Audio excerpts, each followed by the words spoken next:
Hello, welcome to Nirmala accountancy classes. मेरा नाम मिथिलेश सिंह है। आज का टॉपिक है treatment of reserves, accumulated profits oblique losses on retirement of a partner.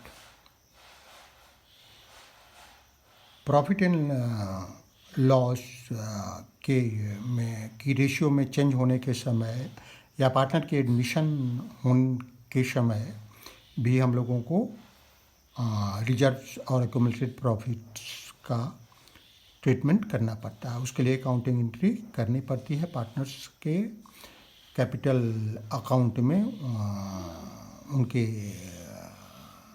पुराने रेशियो में क्रेडिट किया जाता है। ये हम लोग बहुत पहले पढ़ चुके हैं, फिर से हम लोग बात कर लेते हैं। जब भी कोई रिजर्व को ट्रांसफ़र करना है तो जो रेस्पेक्टिव रिजर्व है उसको डेबिट करते हैं। उस रिजर्व पर कोई क्लेम है या कोई जैसे कोई क्लेम है तो उतना अमाउंट उसे माइनस कर देते हैं और बाकी जो सरप्लस है उसको ओल्ड जो पार्टनर्स हैं, जो पुराने पार्टनर हैं, मतलब एडमिशन के समय एडमिशन जिसका हो रहा है उसको छोड़कर जो पहले के पार्टनर है, रिटायरमेंट के समय जो रिटायर है उसको इंक्लूड करके भी उनके कैपिटल अकाउंट में उनके ओल्ड प्रॉफिट शेयरिंग रेशियो में क्रेडिट कर देते हैं।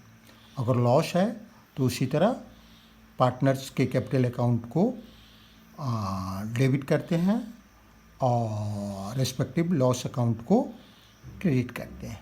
जो भी जहाँ भी लॉस हो रहा हो उसको क्रेडिट करते हैं। अगर कोई अदर इंस्ट्रक्शन है तो उसका फॉलो करते हैं। अब हम लोग कुछ क्वेश्चन देखेंगे जिसके आधार पर हमें स्पष्ट हो जाएगा कि विभिन्न तरह के रिजर्व्स एंड सरप्लस का या अकोमुलेटेड प्रॉफिट या लॉसेस का किस तरह से हम लोग ट्रीटमेंट रिटायरमेंट के समय, पार्टनर के रिटायरमेंट के समय करते हैं। सबसे पहला क्वेश्चन है, give general entry to distribute general reserve of ₹40,000 at the time of retirement of B when 25% of the balance of general reserve is to be transferred to investment fluctuation reserve. The firm has 3 partners A, B and C. इसमें 40,000 का general reserve है। इसको B के retirement के समय इसका adjustment करना है। इसके लिए जनरल एंट्री क्या होगा। एक और इन्फॉर्मेशन कि 25% जो जनरल रिजर्व है उसको हम लोग को उसको हमको इन्वेस्टमेंट फ्लक्चुएशन रिजर्व में। अब एक सवाल उठ सकता है कि इन्वेस्टमेंट फ्लक्चुएशन रिजर्व में भी तो ओल्ड पार्टनर का हिस्सा होगा, जो रिटायरिंग पार्टनर है उसका हिस्सा होगा। लेकिन इसका जवाब ये है कि ये उस समय एग्री होता है कि इस रिजर्व में डाला जाएगा। रिजर्व में डाला जाता है तब बैलेंस शीट में जो इन्वेस्टमेंट का वैल्यू है वो फुल वैल्यू पर दिखाया जाता है, अन्यथा राइट डाउन कर दिया जाता है अगर वो राइट डाउन के लिए क्वेश्चन में लिखा। यहाँ रिजर्व में लिखा गया है क्योंकि पार्टनर्स पे आपस में एग्री हो रहा है कि ये फ्लक्चुएशन रिजर्व में डालना है, इसलिए हम 25% ऑफ जनरल रिजर्व के वैल्यू को इन्वेस्टमेंट फ्लक्चुएशन रिजर्व में डालेंगे और जो बचा मतलब 30,000 उसको हम लोग जो ओल्ड पार्टनर है उनके प्रॉफिट शेयरिंग रेशियो में डिवाइड कर देंगे। जो ओल्ड पार्टनर्स हैं मतलब तीनों जो इंक्लूडिंग रिटायरिंग पार्टनर उनके प्रॉफिट शेयरिंग रेशियो में। तो यहाँ चूँकि कोई इंस्ट्रक्शन नहीं है प्रॉफिट शेयरिंग रेशियो के बारे में, इसका मतलब कि इक्वली बांट देंगे। अब हम लोग देखते हैं सॉल्यूशन जर्नल कर रहे हैं। पहला का जनरल रिजर्व अकाउंट को डेबिट करते हैं 40,000 से। अब इन्वेस्टमेंट फ्लक्चुएशन रिजर्व में हमको 25% डालना है तो 40,000 का 25% कितना होगा 10,000। अब बचा हमारे पास 30,000।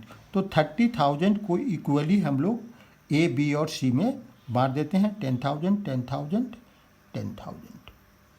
क्लियर। अब हम लोग दूसरा क्वेश्चन देखते हैं। Give journal entry to distribute investment fluctuation reserve of ₹4,000 at the time of retirement of Z when investment market value ₹19,000 appears at 20,000. The firm has 3 partners X, Y and Z. इस question में ये है कि एक investment fluctuation reserve का fund है 4,000 का, और जेड के रिटायरमेंट के समय उसका पार्टनर्स में इंक्लूडिंग रिटायरिंग पार्टनर डिस्ट्रीब्यूशन करना है। लेकिन इन्वेस्टमेंट का मार्केट वैल्यू जो बुक वैल्यू 20,000 है वो रिड्यूस होकर के 1,000 हो गया है। तो हम लोग 1,000 को इन्वेस्टमेंट अकाउंट में क्रेडिट करते हैं। रेस्ट जो बचा हुआ है 4,000 में से 1,000 माइनस करने के बाद 3,000 को हम लोग जो पार्टनर्स हैं उनमें इक्वली बांट देंगे। इक्वली क्यों बांटेंगे? इसलिए कि क्वेश्चन में कोई भी इंस्ट्रक्शन नहीं है कि किस रेशियो में बांटना है, तो अगर कोई भी इंस्ट्रक्शन नहीं रहता है तो उसको इक्वली बांट देते हैं। अब हम लोग जर्नल देख लेते हैं। दूसरे सवाल का, इन्वेस्टमेंट फ्लक्चुएशन रिजर्व अकाउंट को डेबिट किया हम लोगों ने 4,000 से, और टू इन्वेस्टमेंट अकाउंट को क्रेडिट किया 1,000 से। मतलब इन्वेस्टमेंट का वैल्यू हम लोगों ने रिड्यूस कर दिया 1,000 से और इसको एडजस्ट कर लिया। और उसके बाद जो रेस्ट बचा 3,000 उसको इक्वली हम लोगों ने एक्स, वाई और जेड में बांट दिया। तो X capital account 1,000, Y capital account 1,000 and Z capital account 1,000। being the value of investment brought down to its market value and surplus investment fund reserve transferred to capital accounts in the old profit sharing ratio of partners. ठीक है, including retiring partners. तीसरा एक question है, give the journal entry to distribute workman compensation reserve of ₹70,000 at the time of retirement of M when there is a claim of ₹25,000 against it. The firm has partners L, M and N। अब हम इसमें देख रहे हैं कि 70,000 का investment fluctuation workman compensation reserve है और उसमें से एक क्लेम है 25,000 का। तो रेस्ट क्या बचा? रेस्ट हमारा 70,000 में से 25,000 हम लोगों ने घटाया तो 45,000 बचा। तो 25,000 हम लोग वर्कमैन कंपनसेशन क्लेम में डालेंगे और रेस्ट जो 45,000 होगा वो इक्वली तीनों पार्टनर में इंक्लूडिंग रिटायरिंग पार्टनर बांट देंगे, उनके अकाउंट में क्रेडिट कर देंगे। अब हम लोग जनरल देखते हैं। वर्कमैन कंपनसेशन रिजर्व अकाउंट को हम लोगों ने डेबिट किया 70,000 से, क्रेडिट किया एल कैपिटल अकाउंट को 15,000 क्रेडिट किया पहले वर्कमैन कंपनसेशन क्लेम अकाउंट को 25,000 से, इसलिए कि इसमें क्वेश्चन में इंस्ट्रक्शन के क्लेम इतने का है। रेस्ट जो बता 45,000 उसको हम लोगों ने L, M and N में इक्वली बांट दिया 15,000 15,000 15,000। Being liability for workmen compensation claim created and surplus transfer to partners capital account in their old profit sharing ratio। इसमें भी यहाँ ओल्ड प्रॉफिट शेयरिंग, ओल्ड ऊपर लिखा हुआ old profit sharing ratio. Okay. अब हम लोग बात करते हैं कि रिटायरमेंट के बाद, रिटायरमेंट के समय पार्टनर्स के जो रिटायरिंग पार्टनर है उसको जो देना है अमाउंट, उसका कैलकुलेशन कैसे, कंपुटेशन कैसे किया जाता है। Computation of amount due to retiring partner. कौन कौन सा अमाउंट होता है जो उसको देना होता है, कौन कौन सा अमाउंट होता है जो उसको देना होता है। सबसे पहले तो जो देना होता है पार्टनर को उसके रिटायरमेंट के समय, वो होता है उसका जो कैपिटल अकाउंट का ओपनिंग बैलेंस है। उसके बाद रिवोल्यूशन पर प्रॉफिट जो होता है वो देना होता है। गुडविल में जो उसका अपना शेयर है वो देना होता है। रिजर्व एक्यूमुलेटेड रिजर्व एंड सरप्लसेज है तो वो देना होता है। इसके अतिरिक्त जो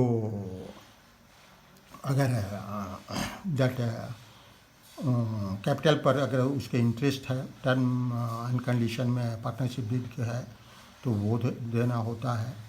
अगर साल के बीच में वो रिटायर करता है तो रिटायरमेंट के दिन तक प्रॉफिट में जो उसका हिस्सा होता है वो देना होता है।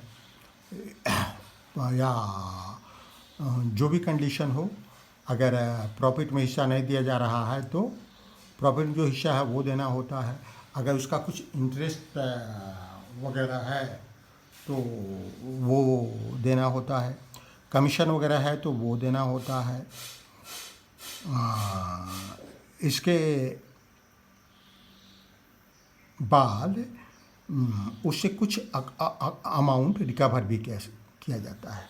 जैसे ड्राइंग है तो ड्राइंग का अमाउंट उससे रिकवर किया जाता है, उस पर इंटरेस्ट है तो उसको रिकवर किया जाता है। अगर रिवैल्यूएशन के बाद लॉस हुआ है तो उसमें भी उसका जो शेयर है उसको रिकवर किया जाता है। इसके अतिरिक्त अगर कुछ अनएक्सपायर्ड दैट फिक्सिस एसेट्स हैं जैसे एडवर्टाइजमेंट सस्पेंस अकाउंट वगैरह जो रियली एसेट नहीं है लेकिन एसेट प्रिज्यूम कर लिया गया है कि किसी भी कारण से उसका कोई वैल्यू रियलाइज नहीं होने वाला है लेकिन एज्यूम कर लिया गया है तो उसमें जो उसका हिस्सा है वो भी उसके कैपिटल अकाउंट से घटा लिया जाता है, उसके कैपिटल अकाउंट को डेबिट किया जाता है। अगर क्वेश्चन में कोई भी इंफॉर्मेशन नहीं है तो पार्टनर्स का कैपिटल अकाउंट का, रिटायरिंग पार्टनर के कैपिटल अकाउंट्स का जो भी बैलेंस होता है उसको उसके लोन अकाउंट में ट्रांसफ़र कर देता है। जर्नल एंट्री सिंपल होता है। जर्नल एंट्री क्या होता है? Retiring partner loans account debit to retiring partner capital accounts debit to retiring partner loans account. उसके कैपिटल अकाउंट को डेबिट कर देते हैं और उसके लोन्स अकाउंट को क्रेडिट कर देते हैं। इसके अतिरिक्त अगर उसके बाद भी लोन अकाउंट का पेमेंट किया जाता है, लोन अकाउंट का पेमेंट का जो टर्म है उस तरह पेमेंट किया जाता है। अगर लमसम पेमेंट करना है तो लमसम पेमेंट कर दिया जाता है, वो उसमें लोन अकाउंट करने की ज़रूरत नहीं होती है। अगर लमसम पेमेंट नहीं, उसमें सीधे पेमेंट कर दिया जाता है कैपिटल अकाउंट के थ्रू रिटायरिंग पार्टनर के कैपिटल अकाउंट को डेबिट कर दिया जाता है और बैंक अकाउंट को क्रेडिट करते हैं। तो वैसी स्थिति में लोन अकाउंट खोलने की ज़रूरत नहीं लिया रहती है। लेकिन अगर पार्टली किया जाता है, पार्शियल किया जाता है या इंस्टॉलमेंट में किया जाता है तो जितना उसका लोन अकाउंट है उस पर वो इंटरेस्ट के लिए हकदार होता है। कुछ भी नहीं लिखा हुआ है तब भी वो 6% इंटरेस्ट के लिए हकदार होता है। 6% इंटरेस्ट उसको मिलता है। अगर कुछ लिखा हुआ है एग्रीमेंट में, पार्टनरशिप डीड में, तो उतना इंटरेस्ट उसको मिलेगा। किस अमाउंट पर मिलेगा? जो उसका पेमेंट करने के लिए बाकी है। कहने का मतलब कि अगर 30,000 उसको मिलना है, 3 इंस्टॉलमेंट दे रहे हैं तो पहले साल का इंटरेस्ट उसको 30,000 पर मिलेगा, दूसरे साल का इंटरेस्ट उसको 20,000 पर मिलेगा, तीसरे साल का इंटरेस्ट उसको 10,000 पर मिलेगा। इस तरह उसको इंटरेस्ट भी मिलता जाता है। अगर इंटरेस्ट नहीं मिलता है तो उसको प्रॉफिट में हिस्सा मिलता है जो उसके कैपिटल के अनुसार कैलकुलेट किया जाता है। जितना कैपिटल उसका रिमेनिंग है फर्म के पास रिटायरिंग पार्टनर का उसके अनुसार कैलकुलेट किया जाता है। उसका अध्ययन हम लोग अलग से बाद में करेंगे। अभी हम लोगों ने सारे जो आइटम्स हैं उनकी चर्चा कर ली कि कौन कौन से आइटम्स पार्टनर के रिटायरमेंट के समय उसको दे होता है। अब एक क्वेश्चन देखेंगे और क्वेश्चन से क्लियर हो जाएगा। क्वेश्चन है A B and C are partner in a business sharing profit and losses in the ratio of 3:2:1। Their balance sheet as at 31 March 2020 was liability में है, सिंडिकेटस 1600 है, जनरल रिजर्व 6000 है, कैपिटल अकाउंट का balance A B और C का 10,000 10,000 10,000 total 30,000 है। ये टोटल आया लायबिलिटी साइड का 37,600। एसेट साइड में कैश इन हैंड है 600, कैश एट बैंक है 1000, सन्ड्री डेटर्स है 9000, स्टॉक इन हैंड है 7000, मशीनरी है 6000, फैक्ट्री बिल्डिंग है 14,000। नेक्स्ट इन्फॉर्मेशन है she retires from business on 1 April 2020। It was agreed that the amount due to him will be treated as loan. उसको loan account में transfer कर देना है। It was also agreed to adjust the value of the assets as follows. Provide a reserve of 5% on sundry debtors for doubtful debts. Depreciate a stock by 5% and machinery by 10%. Factory building to be revalued at rupees 15,100। अभी factory का value क्या है 14,100।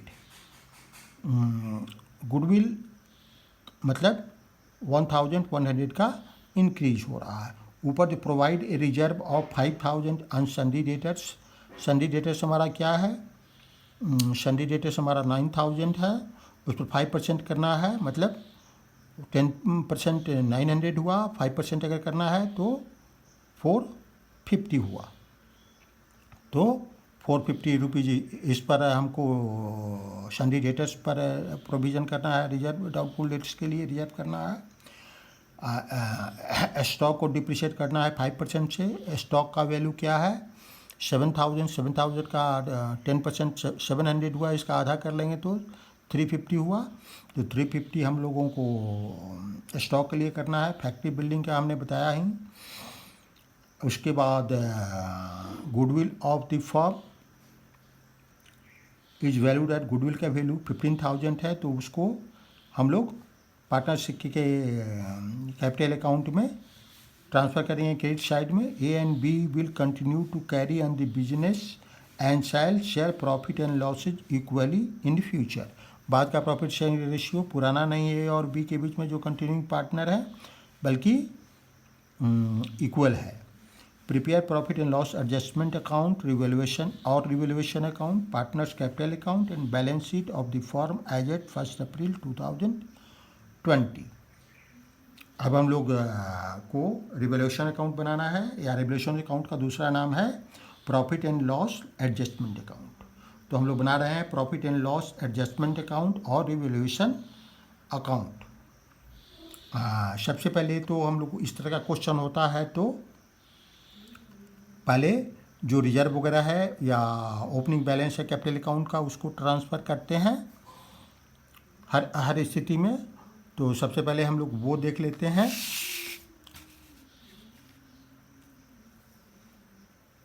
यहाँ सबसे पहले हम लोगों ने बाई बैलेंस बीडी लिखा, 10,000 10,000 10,000 ए बी और सी का बैलेंस है। जनरल रिजर्व हमारा 6,000 का है, 6,000 का है, और रेशियो क्या है 3:2:1 का। सो 6 मतलब 6,000 में 6 पार्ट करेंगे, 6 पार्ट करेंगे तो 1,000 आया। 1,000 में 3 पार्ट देना है ए को तो 3,000 हो गया। 2 पार्ट देना है बी को तो 2,000 हो गया। 1 पार्ट देना है सी को तो 1,000 हो गया। उसके बाद जो बैलेंस शीट है उसमें और कोई आइटम नहीं है जिसको पार्टनरशिप कैपिटल अकाउंट में एंट्री करेंगे। फिर हम लोग एडजस्टमेंट को देखेंगे, और एडजस्टमेंट में जो एंट्री करनी है उसको करेंगे और उसका इफेक्ट जहाँ जहाँ होना है मतलब रिवैल्यूएशन अकाउंट में इफेक्ट होता है और बैलेंस शीट में होता है, तो वहाँ वहाँ उसका इफेक्ट देंगे।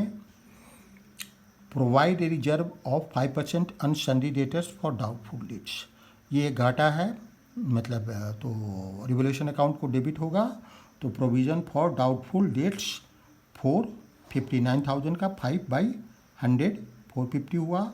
उसी तरह और बैलेंस शीट में क्या करेंगे, बैलेंस शीट में हम लोग लिखेंगे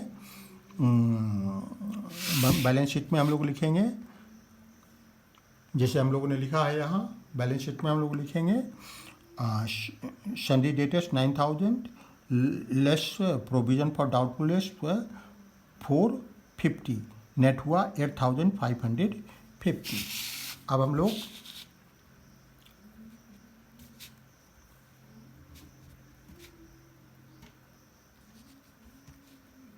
अब हम लोग दूसरा आइटम देखेंगे, depreciate stock by 5% and machinery by 10%। तो टू स्टॉक अकाउंट 5% कितने का, 7,000 का, 7,000 का 5% हुआ 350 और मशीनरी को 10%, तो मशीनरी का कितना वैल्यू है 6,000, 6,000 का हुआ 600। और फिर हम लोग इसका ये दोनों जब बैलेंस शीट में लिखेंगे तो ये दोनों अमाउंट जो स्टॉक का अमाउंट है उसे घटा करके लिखेंगे और मशीनरी से घटा करके लिखेंगे। अब नेक्स्ट है factory building to be revalued at ₹15,100, 14,000 था 15,100 हो रहा है, तो 1,100 का इंक्रीज है, तो इसलिए इसको रिवोल्यूशन अकाउंट के क्रेडिट साइड में लिखेंगे बाई फैक्ट्री बिल्डिंग अकाउंट। और फिर बैलेंस शीट में जब लिखेंगे तो फैक्ट्री के बिल्डिंग का वैल्यू 1,100 से बढ़ा कर लिखेंगे 15,100। उसके बाद जो और क्या एडजस्टमेंट ये देख लेते हैं। A B will continue to carry on the business and sell share profit and losses equally in future. भाई इक्वली बांटना है शेयर, और कोई इंस्ट्रक्शन नहीं है, जो हम लोग को अकाउंट प्रिपेयर करना है वो तो करना ही है। अब हम लोग इसका बैलेंसिंग करेंगे, देख रहे हैं ये क्रेडिट साइड छोटा है, डेबिट साइड बड़ा है, तो पहले डेबिट साइड का टोटल कर लेंगे 1,400 यहाँ भी लिखेंगे। यहाँ 1,100 है तो बैलेंसिंग फिगर आया 300।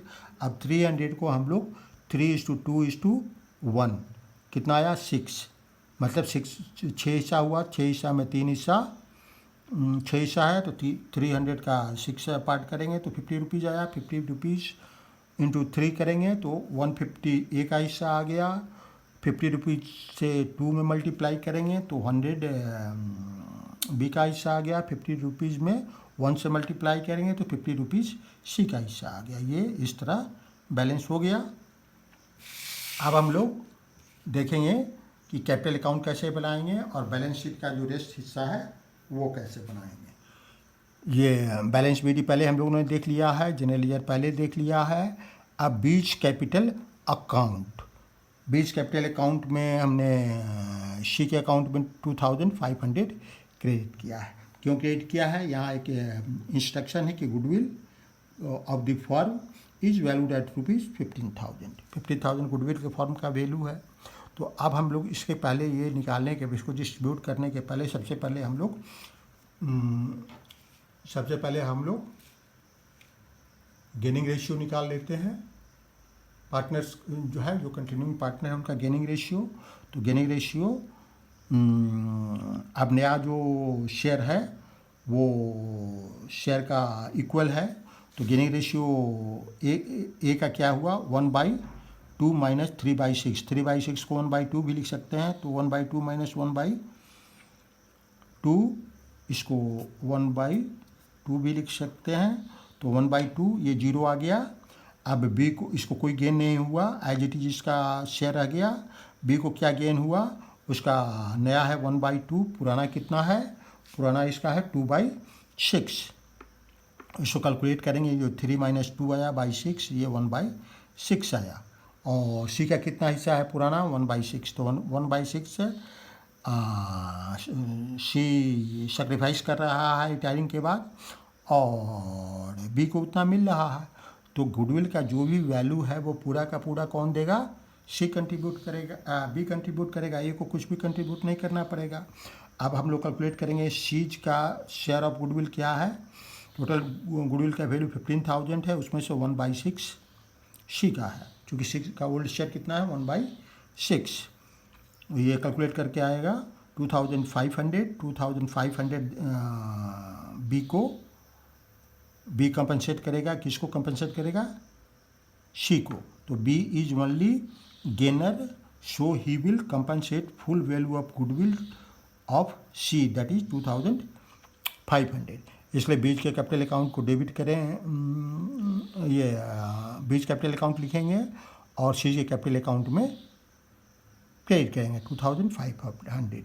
उसी तरह शीज के कैपिटल अकाउंट को डेबिट करेंगे और बीच के कैपिटल अकाउंट शीज कैपिटल अकाउंट को क्रेडिट करेंगे और सी के कैपिटल अकाउंट लिखेंगे और बीच के कैपिटल अकाउंट को डेबिट करेंगे। एक चीज़ और, रिवोल्यूशन पर हम लोगों को 150 लॉस आया था, तो लॉस को हम लोग क्या करते हैं, पार्टनर से कैपिटल अकाउंट में डेबिट करते हैं। तो 150, 100 और 50 ये डेबिट किया गया है। अब एक और इंस्ट्रक्शन है हमारे पास कि शीज के जो कैपिटल अकाउंट है उसके बैलेंस को लोन अकाउंट में ट्रांसफ़र कर देना है। तो सबसे पहले सी का बैलेंस ही हम लोग करेंगे। ये आया 13,500 हमने लिखा, 50 माइनस करने के बाद कितना आता है 13,450। तो सीज लोन अकाउंट में हमने ट्रांसफ़र कर दिया 13,400। अब ए और बी का जो और कोई इंस्ट्रक्शन है नहीं, कोई एडजस्टमेंट है नहीं बचा है, तो इसको हम लोग बैलेंसिंग करेंगे। ये बैलेंसिंग करने के बाद 12,000 आता है, ये 13,000 आता है, यहाँ 13,000 लिखा, यहाँ 12,000 लिखा। जो डेबिट साइड है उसको एडजस्ट करके ए का आएगा 12,850 और बी का आएगा 9,400। यही बैलेंस है जो बैलेंस शीट में लायबिलिटी साइड में दिखाया जाएगा बी और सी का। अब एक कैपिटल अकाउंट हमारा यहाँ कंप्लीट हो गया। इसके बाद हम लोग बैलेंस शीट का जो बचा हुआ चीज़ है उसको देखेंगे। बैलेंस शीट में कैश इन हैंड पुराना 600 है, कोई चेंज नहीं है, 600 हमने दिखा दिया। कैश एट बैंक 1,000 पुराना है, नया भी कोई चेंज नहीं है तो उतना ही दिखा दिया। सन्डी डेटर्स में चेंज है, इसमें से मैंने माइनस करके दिखा दिया। स्टॉक इन हैंड में चेंज है, 7,000 था पहले, लेकिन 350 का उसमें से डिप्रिसिएशन हो गया तो 6,650 हुआ। ये 7,000 में से 7,000 माइनस 350। मशीनरी में इसी तरह 6,000 में से 600, ये माइनस करके हमने 5,400 दिखाया। ये 7,000 में 350 माइनस करके 6,650 दिखाया। फैक्ट्री बिल्डिंग 14,000 प्लस 1,100, ये 15,100 हो गया। अब हम इसका टोटलिंग करेंगे। टोटल अमाउंट इक्वल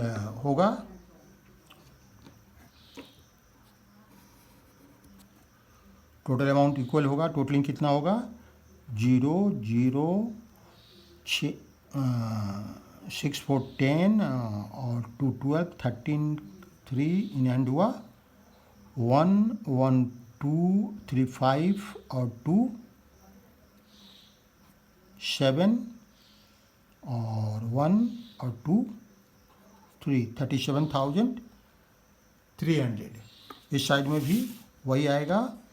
ये 0 0 5 5 10 6 और 1 7 7 और 5 12 18 और 4 22 और 1 23 इन हैंड हुआ